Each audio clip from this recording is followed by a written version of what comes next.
تمہیں اندازہ بھی نہیں ہے کہ اللہ نے تمہیں کون سی قوم میں پیدا کیا۔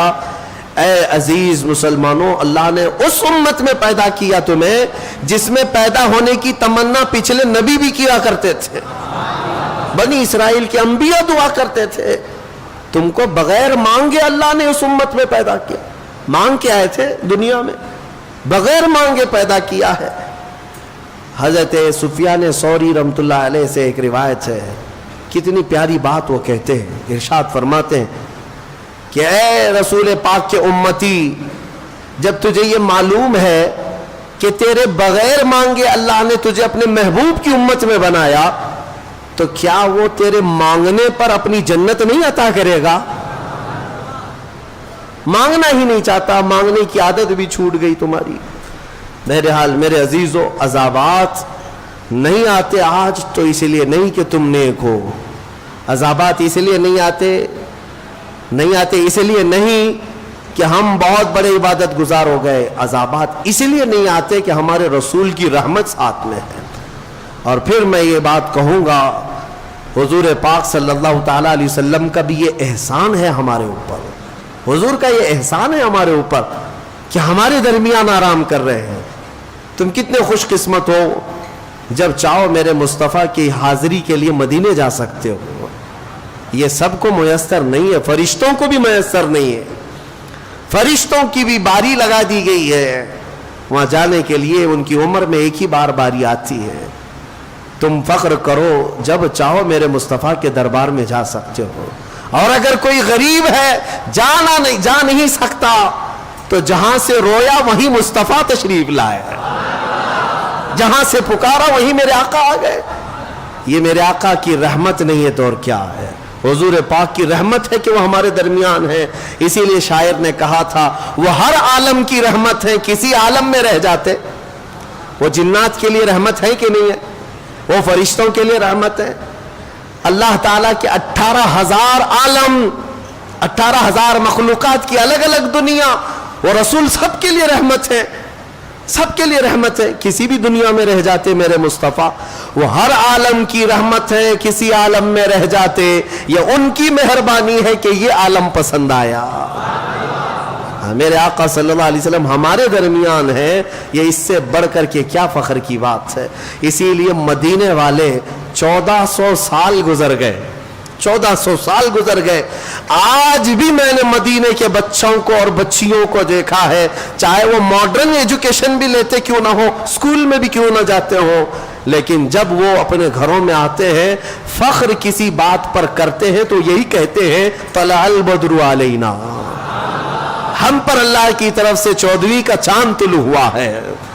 کئی سالوں پہلے کی ایک بات میں نے غالباً کہا تھا اپنی کسی بیان میں، ایک مولانا صاحب ہیں، وہ عالم دین ہیں بڑے، وہ مدینہ طیبہ کی حاضری میں تھے، تب وہاں پر ان کے سفر کے دوران کی بات انہوں نے ہمیں بتائی تھی کہ ایک چھوٹی سی بچی 6 سال کی بچی تھی، وہ کچھ مانگنے کے لیے آئی کہ بابا کچھ دے دو ہم کو، تو انہوں نے اٹھا کر کے دے دیا، اور بڑی پیاری بچی تھی، اس کو بلایا، کہا کہ ادھر آ بیٹا، تو ہمارے ساتھ چلے گی، میں تیری پرورش کروں گا، میں اپنے گھر لے جاؤں گا۔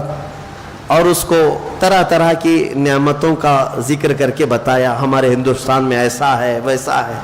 بچی خوش ہو گئی، بچی خوش ہو گئی، کہا کہ میں چلوں گی آپ کے ساتھ، میں اپنی اماں کو بتا دیتی ہوں، میں اپنی ماں کو بتا دیتی ہوں۔ یہ مذاق میں چلی ہوئی بات سیریس ہو گئی۔ اس عالم دین نے یہ سوچا کہ بچی راضی ہے، اس کی ماں سے بات کرے، شاید ہو سکتا ہے یہ بچی مجھے مل جائے۔ ان کے گھر شاید اولاد نہیں تھی یا جو بھی ہے، اس کی ماں غریب تھی۔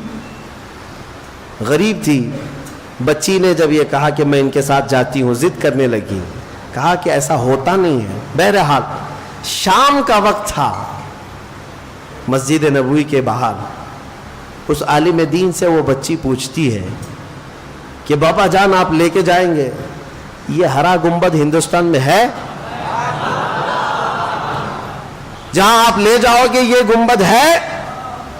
اس عالم دین نے کہا بیٹا یہ ایک ہی ہے، کہیں اور نہیں ملے گا، یہ یہی ہے۔ تب وہ ہاتھ جھٹک کر کے بھاگتی ہے، کہتی ہے میں یہاں سے کہیں نہیں جا سکتی، اگر یہ ہے تو آؤں گی، نہیں تو نہیں آؤں گی۔ 6 سال کی بچی کا یہ جذبہ ہے۔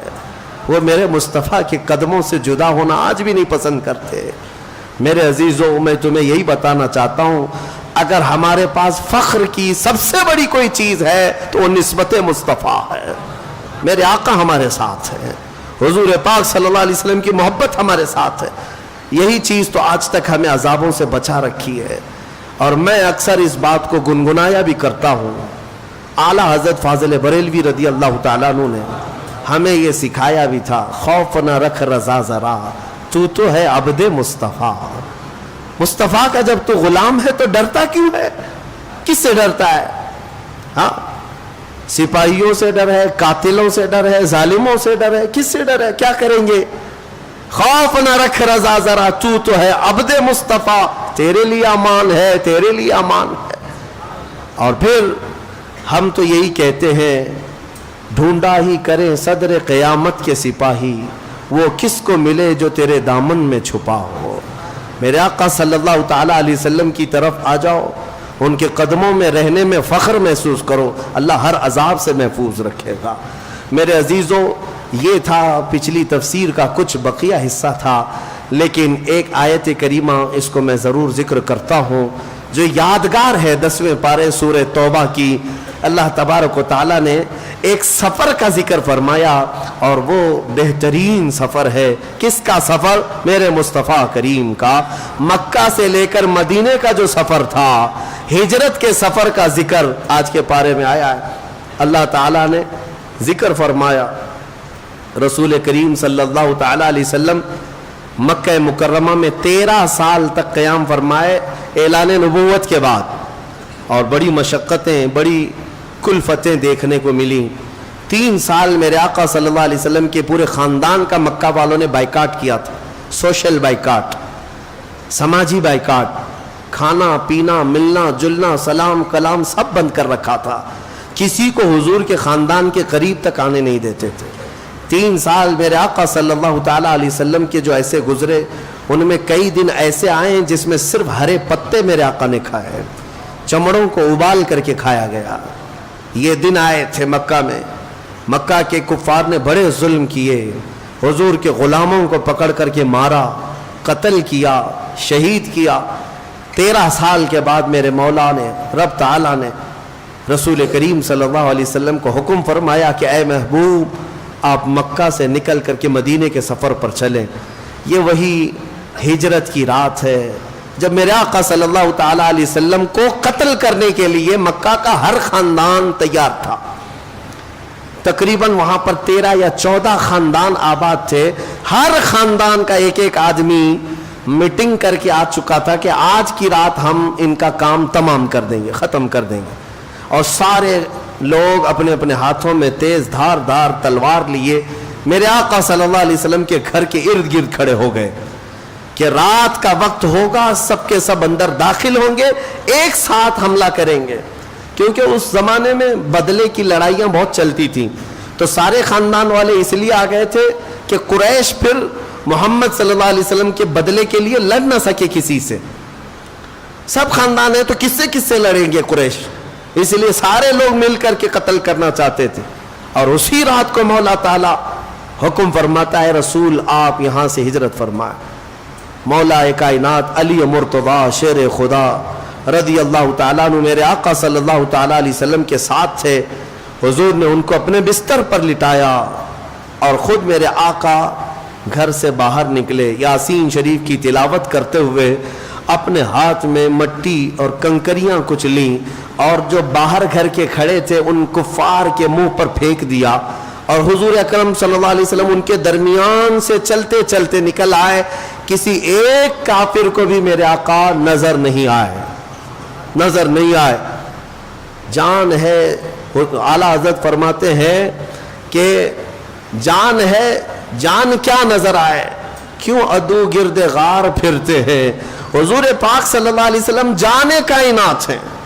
اور میں یہ بات کہا کرتا ہوں، حضور اکرم صلی اللہ تعالیٰ علیہ وسلم کا دیدار اسے حاصل ہوگا جو ان کا عشق رکھتا ہو۔ ان کی محبت رکھتا ہو، ورنہ سامنے رہ کر کے بھی اندھا ہو سکتا ہے، سامنے رہ کر کے بھی اندھا ہو سکتا ہے۔ مولا نے آنکھیں اندھی کر دی ان کفار کی، ان کے بیچ سے نکل کر کے آئے